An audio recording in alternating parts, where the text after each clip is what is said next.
Good morning, dear children. Welcome to the online classes of St. Lawrence School. Today I am going to teach history of class 10th, the chapter 3, Objectives and Methods of Struggle of Early Nationalists. Objectives and demands of the early nationalists we see in the constitutional reforms. They asked for the abolition of India Council. The Congress at its very first session asked for the expansion of the legislative councils created by the Act of 1861. Early in the 20th century, the Congress leaders insisted on colonial form of self-government. Now, in the administrative reforms, wider employment of Indians in the higher services, holding of simultaneous examinations both in England and in India for the recruitment to the Indian civil service, complete separation of executive and judicial functions, an increase in the powers of the local bodies and reducing official control over them. Economic reforms. In the economic reforms, the early nationalists wanted reduction in land revenue and protection of peasants against unjust demands of zamindars, giving of cheap credit to the peasants through the agricultural banks, total abolition of salt tax and the duty on sugar. Then fourth point is safeguarding the civil liberties. Early congressmen opposed tooth and nail the suppression of the freedoms of speech and expression, which was very much curbed by the Britishers. Their methods of struggle, now how they were struggling, what were their methods? Petitions to high government officials, resolutions, meetings in towns, cities and countryside, distribution of leaflets and pamphlets, criticizing government policies, preparing memorandum for the government committees or submission to the committees of British Parliament, sending delegations of leading Indians to England to have talks with British authorities on behalf of people of India. Now we are going to study about the three leaders, great leaders, their contributions. First we are going to study about the Dadabhai Naoroji. Contributions of Dadabhai Naoroji, India's unofficial ambassador in England.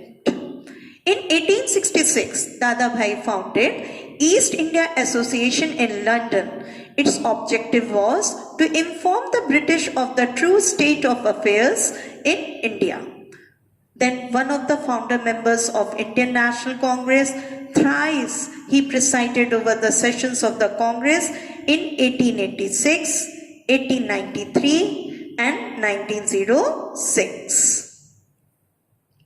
The historic address to the Kolkata session of Congress in 1906, Dadabhai's historic address read out by Mr. Gokhale due to Dadabhai's ill health led stress on attainment of Swaraj.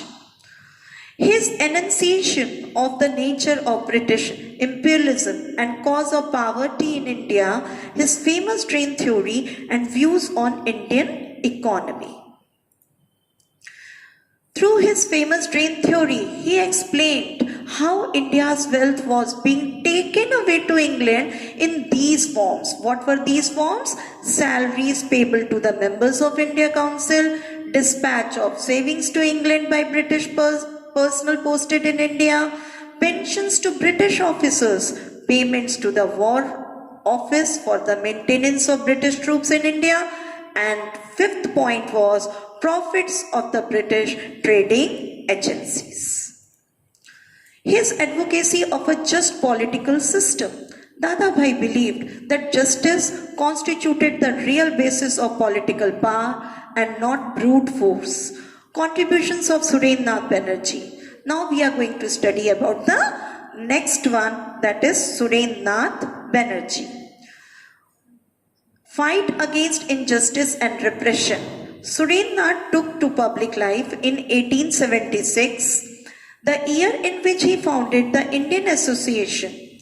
The object of the association was to agitate for the introduction of the political reforms in India.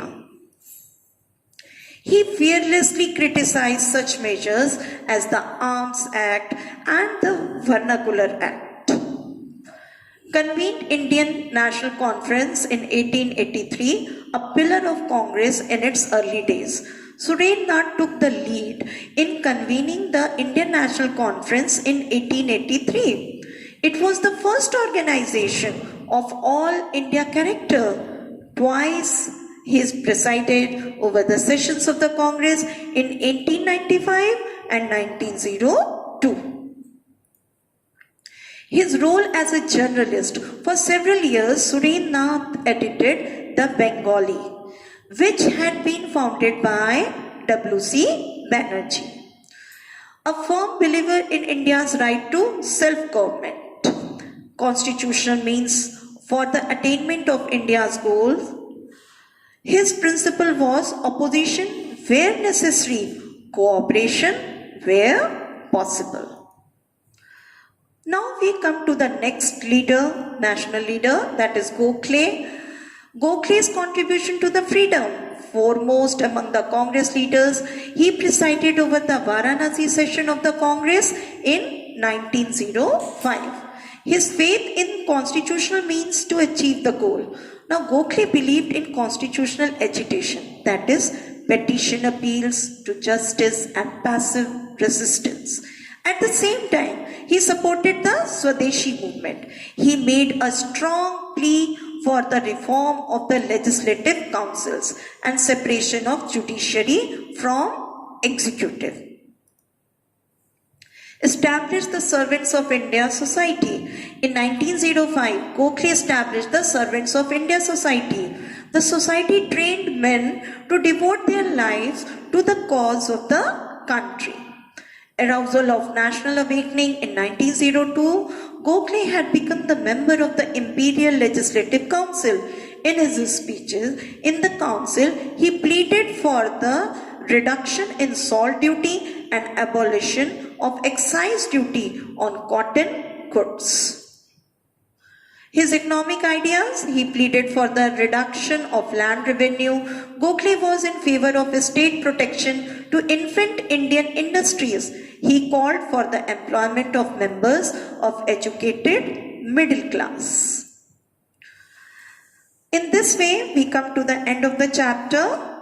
Thank you.